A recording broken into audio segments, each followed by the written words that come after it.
Hello everyone, I'm Pacific the Casual Gamer, and welcome back to another episode of No Man's Sky. This is actually a post-commentary, so I recorded the gameplay, and I'm talking over because, I don't know, I just thought it would be a cooler idea, but in this episode, we're just exploring the planet known as Russia, one of those planets that we found that I thought, hey, it looked really beautiful, and actually, one of the reasons I thought it looked beautiful was the snow effect. You know, what the snow looks like on the ground. So granted, they can't make it look like deep snow and stuff, but it still looks like snow on this planet. It looks really snowy. Look at this gorgeous view. Just looks really snowy, you know, and the planets in the distance that just really help the game look awesome. I love this. And this is a beacon, actually, that I discovered on this random island. And what the beacon does is it scans your, like, kind of near area. I don't exactly know how many kilometers, but it does give you places to look at that are important. So that one just says advanced life form detected. And by the way, the audio is going to be weird in this one because OBS records audio very weird. It doesn't record audio all the way, but whatever. You know what? It's No Man's Sky. Big frickin' deal. We're gonna go check out the advanced life form because advanced life forms usually give you stuff like teach you words, which is what I really like, is teaching words. I like learning the languages in this game is really hard to do. It's like you gotta learn all the words for all the things, and some words you wouldn't even think you would have to learn, and you have to learn it because it's the language of the people. And this one actually has a ship bay, so if you don't land on this ship bay right here, but you just kind of leave it, a ship from another person or alien will come and land on it, and then you can buy the ship. So really just kind of an interesting way to purchase a ship, you know, if you can, in case you're out there and you really decide you need a new ship. Usually space stations are actually the best because ships don't usually land too often, just from my experience. But you know what, whatever. It's just one of those things where you can get a ship no matter what. And so I go inside here and there's this life form, and I believe this is the first time that my luck has actually given out on me. So normally, like, you're supposed to be able to communicate. By the way, I did the stupid mistake of building myself a stamina enhancement inside of my storage instead of technology section. And I was like, oh, well, that's awkward. What am I supposed to do? I did it wrong, didn't I? I was just like, I was sitting there. It took me a while to figure out I did it wrong.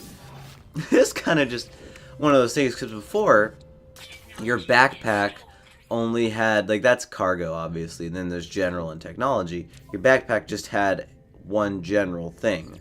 Very weird. Then I made sure that I got it right with my drill and my ship. But anyway, this life form, I couldn't communicate with him, which kind of sucks. I don't like not being able to communicate. But after I did some trading, by the way, I just sold some stuff, but the life form, I couldn't communicate with him. And it gave me two options to applaud or boo, and I was like, oh, do I need to applaud this person? Because that seems like the more positive thing to do. And that was the wrong answer. So I didn't get anything cool off of this guy. I believe I bartered with him and got some technology, or maybe I learned a word. I don't know. Sometimes you get to barter with the guys. Sometimes you get to learn a word. It's really kind of up to the game. Oh, so I did get help with words. It's really up to the game whether you get, you know, words learned or not. By the way, that sound that plays when you learn something is dope. But on to the next place. It is a monolith. And the monoliths are some of the strangest things in the world to me. There's actually an Atlas language that you can learn, but this one's just like, let me tell you about the Corvex Empire of the ancient days. And they lived in the time and stuff. And they knew stuff. That's it. The knowledge of the Corvex. That's it. And I learned the Corvex word for data. That's it. Which, I mean, like, considering who the Corvex are, you kind of need to know the Corvex word for data. Just because, you know, you kind of need to learn that. but like look at this view of this Russia planet. It's amazing. I love this planet. I usually don't like snowy environments either. I hate it because it's all so white and cold. But like, for some reason, this planet just, I don't know, it did it right with me. I really love it, and it's a beautiful planet. Just looking at all the canyons and the trees and the snow. What sucks is it kind of looks like this all the way around, which is one of No Man's Sky little faults, is instead of having like planets with biomes, it's just one big biome per planet. Kind of sucks, but you know what? Whatever. And these little life pod things that I'm at, God, landing. I remember I spammed the landing button. I'm like, what? It's freaking flat. Land. God dang it. And my ship just wouldn't land. And then I believe over here it landed at an angle or something. But what we're about to see is these little life pod things.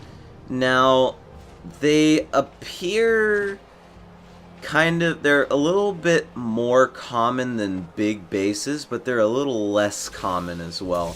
I don't remember, I tried to scan this plant, I just ended up scanning a rock for some reason. And it still paid me for it, so I'm like, hey, you know, whatever. But these little life pod things don't really, they appear more than big bases, but not as much as some other places. You know, these things aren't really that common. They're not really that common. But what used to happen is you'd go in these places and they'd give you these technologies, like the blueprints for technologies for like your mining beam and your suit. But if I decide, they actually, basically these places can give you a couple things. They can give you carbon from plants. They can give you health and shield regeneration. And by the way, I figured out, someone commented, these damaged containers, if you gather stuff like twice from them, you get extra stuff like Gek charms and Viking daggers and stuff. But if you're inside of these things, they can also give you nanites, which is really important for me. I need nanites. And they can give you some money. They just give you little amounts of money. But the most things that I found, which I think this is common for just about any planet, is the most of the places I found, the most types, are just random little locations with just a restore point and some resources. It'd be like the whatever flats or the whatever forest, or, you know, some kind of thing like that. You know, just the, I don't remember what this place is called, because they all have weird names, and you can rename them, of course, but this one, actually pretty rare, has a galactic trade terminal. This is pretty rare, by the way. Galactic trade terminals, usually you don't find them like that, but I usually just use these things to sell stuff, you know. And like the Gek charms, I would like to have them, but I don't need them, you know. They're just not my thing. And that was, I literally just sold some stuff. But and then I checked my ship to see if I wanted some stuff, and I'm like, god dang it, I have to sell rust and this carite sheet. That carite sheet that I've been carrying around for a really long time. Yeah, no, I don't want to keep it. But the galactic trade terminals are really kind of rare, I noticed, in my area. You know, I'm not going to say they're rare for the whole game. But a lot of this area, where if you just kind of do this, you'll notice it'll say, I believe this is the woods, a wooded area. Oh no, this is the Hygie lowlands. So like, you'll just find these places that have nothing. You know, maybe you find like a charm in a chest or something, but there's really not a lot. They're just kind of locations, right? Just random locations that don't do anything. I mean, they kind of look cool, but they don't really do anything. And there's I think I found, I only put 2 or 3 in this video, but I think I found a total of 6 just locations that the game was like, hey, I want you to explore these locations. This was pretty cool. I kind of flew the ship around really well. I liked it. But look at how beautiful Russia is. Like, and this is one of those locations, by the way, this thing right here. No, this is a monolith. Never mind. The monoliths, I noticed for me, monoliths are pretty common. I noticed just overall, there's a lot less of those areas, like those lowlands that I saw. There's a lot less of those areas, and a lot more just, you know, monoliths. I haven't found crashed freighters. There's habitable bases that you can find, like to build your base off of. Like, oh yeah, by the way, these things are really good to find if you're like me and you want to learn language super fast. Just build a crap ton of beacons and look for monoliths. That's it. It took me forever to figure out how to like activate this monolith, because I was looking around and I was like, wait, what is the purpose of this thing? Is this it? You know, I was like, I know I'm supposed to activate something and I was like, well, let me try and jetpack onto this thing. You know, it was kind of weird, and then the game decided, hey, you're gonna phase right into this thing, and I was like, god dang, what do I do? Like, this was one where it took me a while to figure out the button, but I noticed there's a lot more monoliths than when I played last. I think last time, in terms of monoliths, I found, I think, 2, because a lot of the monoliths in the original game were just, if you guys remember, there was like a settlement I found. I found like a settlement in the first episode. It was like this building with a couple of the word stones. This one, by the way, was like, oh, your helmet is getting touched by a bunch of bugs and stuff. And it was really weird, so I was like, oh, I'll wait it out, you know, whatever. And I knew the word for calm, so I was like, oh, okay, I'll be calm. And then I get I believe it's a Korvax casing is what it's called. But really, I don't know, it was whatever. It was just kind of like, oh, a Korvax casing, you know, maybe I can give it to someone for some random thing, I don't know.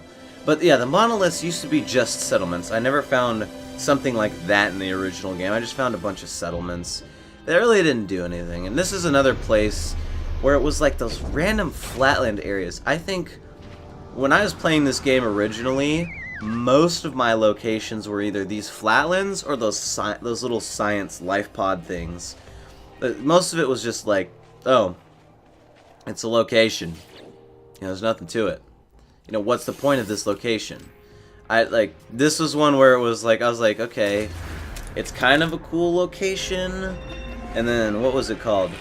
The forest, but like, wasn't really forest. Like, this was one where I actually, I take pictures of the planets I'm on.